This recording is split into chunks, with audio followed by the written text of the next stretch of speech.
Shrimp na may parsley naman yung pinaluto sa akin ng amo ko ngayong araw para sa lunch mga kabsat. Bale, hinugasan ko nga palang maigi yung hipon mga kabsat. Hindi ko na nga pala tinanggal yung balat dito at hiniwa ko nga pala sa pinakagitna ng hipon kasi nga naman dito ko ilalagay yung parsley. At imamarinate ko nga pala muna yung hipon mga kabsat. Maglalagay ako dito ng pampalasa tulad ng lemon, paprika, paminta, garlic powder at asin.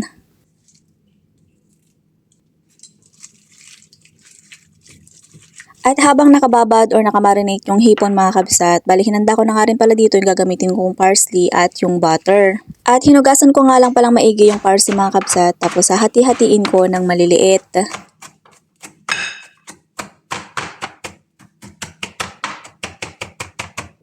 Dapat na melt nga pala yung butter bago ilagay yung parsley mga kabsat. At magdadagdag nga rin pala ako dito ng pampalasa tulad ng paminta, asin at garlic powder.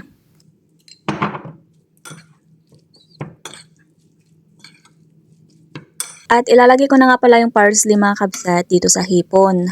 Napakadali lang namang lutuin to mga kabsat, kaso sa paglilinis lang talaga ng hipon, dun talaga ako natatagalan mga kabsat kasi nga naman kailangan linising maigi at isa-isahin.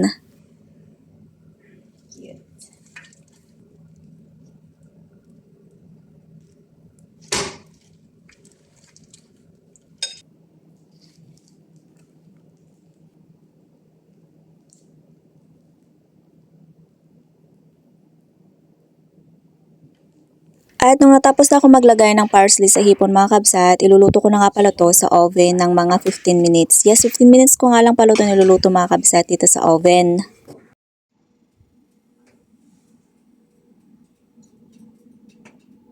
And after 15 minutes mga kabsat, ito na yung shrimp na may parsley. Yung sa amin naman mga kabsat na hipon, niluto ko nga pala na sinigang kasi nga naman gusto kong humigop ng mainit na sabaw. So yun lang for today's video mga kabsat. Thank you for watching. Bye!